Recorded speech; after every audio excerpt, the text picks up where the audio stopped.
Hello friends, welcome back to my channel. আজকে তোমাদের সাথে শেয়ার করব নতুন একটি রেসিপি, নারকেল চিকেন।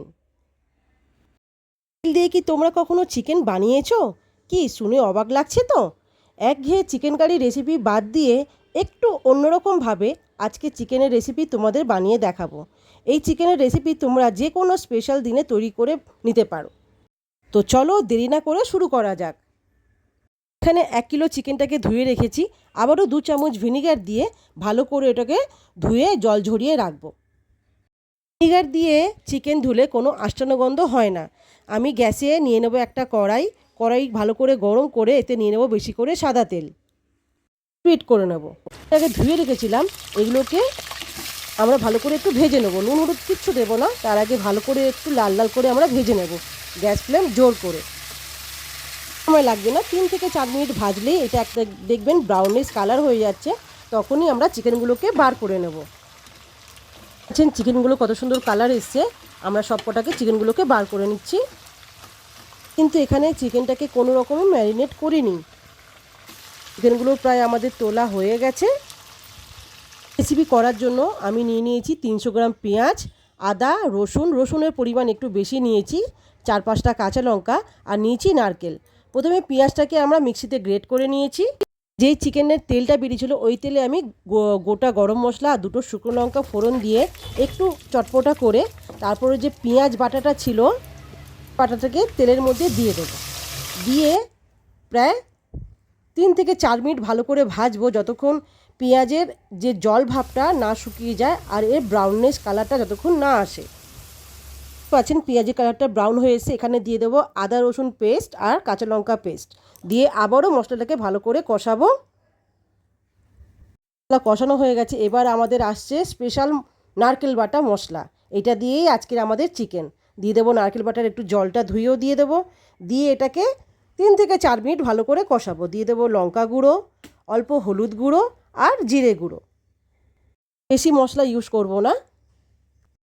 এই মশলার একটা তেল না বেরোয় ততক্ষণ আমি এটাকে ভালো করে কষিয়ে নেব। কষানো হয়ে গেলে দেখতেই পাচ্ছেন আমাদের কষানো প্রায় হয়ে এসছে। দিয়ে দেবো 1/2 কাপ টক দই ফেটিয়ে, গ্যাস ফ্লেম আস্তে করে আমরা এখানে টক দইটা দিয়ে দেবো।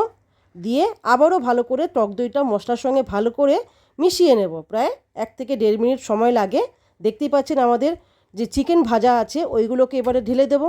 ঢেলে দিয়ে চিকেনের সঙ্গে যে মশলাগুলো ভালো করে আমরা মাখিয়ে নেব, গ্যাসটা লো ফ্লেম করে। আস্তে আস্তে সব চিকেনগুলোকে মশলার সঙ্গে প্রায় মাখিয়ে নিয়েছি।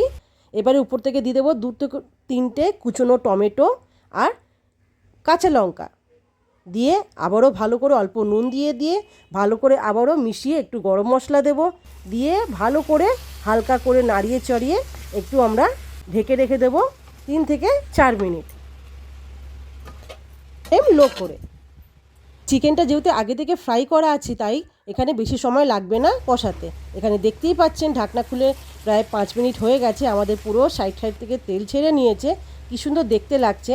আমি দিয়ে দেবো অল্প স্বাদ মতো নুন আর একটু গরম জল দিয়ে ভালো করে নাড়িয়ে এটাকে আবারও ঢেকে রাখবো প্রায় 5 মিনিট। বানানো খুবই সহজ, আপনারা নিশ্চয়ই ঘরে একবার ট্রাই করবেন। দেখুন আমাদের 5 মিনিট হয়ে গেছে, কী সুন্দর দেখতে লাগছে আর খুব সুন্দর একটা গন্ধ ছাড়ছে। আমি নিয়ে নিচ্ছি কাসুরি মেথি, হাত দিয়ে ক্রাশ করে আমি ওটাকে ছিটিয়ে দেবো। এতে আরও স্বাদ খুব সুন্দর খেতে লাগে। আমি দিয়ে দিয়েছি 1 চামচ ঘি, আপনাদের দেখাতে পারলাম না। ঘিটা দিয়ে ঢেকে রাখবো 2 থেকে 3 মিনিট। এর মধ্যে ফ্লেভারটা আরও সুন্দর আসে। পাচ্ছেন চিকেনটা কত সফট আর কত সুন্দর কালার দেখতে লাগছে। আপনারা নিশ্চয়ই এই রেসিপিটা একবার ঘরে অবশ্যই বানান আর কমেন্টে আমাকে নিশ্চয়ই জানাবেন যে আপনাদের কেমন লাগলো। এবার আপনাদের সার্ভ করে দেখাচ্ছি। এটা নান, পরোটা, ফ্রায়েড রাইস সবার সঙ্গেই অপূর্ব খেতে লাগে। যদি এই রেসিপিটা ভালো লেগে থাকে লাইক, শেয়ার আর সাবস্ক্রাইব করার অনুরোধ রইল। আর পাশে বেল আইকনটাকেও প্রেস করবেন নতুন নতুন ভিডিও দেখার জন্য। আজকের জন্য এতটাই। ভালো থাকবেন, সুস্থ থাকবেন। Thanks for watching.